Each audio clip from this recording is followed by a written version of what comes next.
One thing that will take you from being a good yoga instructor to a great yoga instructor is figuring out when the class is going to just follow whatever you're doing in your body. I say this all the time, but you shouldn't be demoing the whole class. If you're on your mat the entire time, or if you're doing the whole class, or if you feel like, oh, I got to work out or I did my practice or whatever, then you stop right here. You need to work on that first. Sorry if that ruffles your feathers, but I mean, like, I'm a personal trainer. When I'm with my clients in the gym, imagine if I was just there along next to them squatting the entire time. Like, no, I should be watching them and coaching them and teaching them. That's what it means to be an instructor.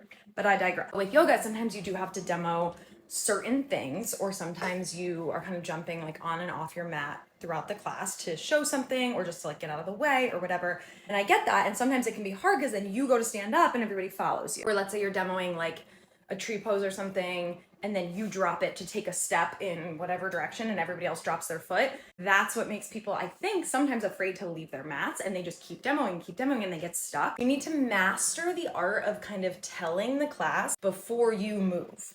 I'm about to post this and realized I wanted to give some better examples. So let's say you are cueing the class to something funky, like, I don't know, you end up in like a side plank, but it was a little bit crazy to get here. So you have them all following you verbally and physically, and then you get here, you're not gonna hold the side plank. You really shouldn't ever be holding any poses for an extended period, in my opinion, but you're in the side plank. Right before you move, I would say something like, stay here and breathe for another 3 rounds of breath.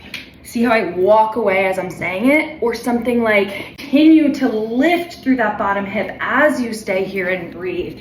Or something that makes it crystal clear before I move my body that they are staying, and not after, because then you kind of have to get people back into it, and that's when you kind of lose the rhythm. If you're not an instructor and you're watching this, you probably think it sounds like super obvious, but I have people on my team who have talked to me about this. Like, part of why they have a hard time not demoing is because if they jump off their mat, everybody gets confused, they watch them, their eyes follow them.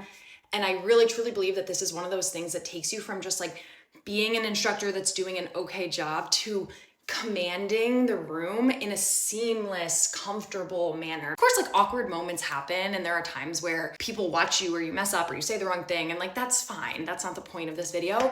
The point is, if that's happening all the time, or you're getting stuck, or you're tripping over your words, or you're not sure like when to demo, when to not, people can feel that. And if you can smoothly jump in and out of showing things, not just on your mat, but all around the room, that is what makes it like masterful. Thanks for listening. If you did, this was more long-winded than I intended, but I share lots of tips for both yoga instructors and people who take yoga classes and other fitness tips. So follow along if you would like more, and leave me a question in the comments if this didn't quite make sense or you have follow-up.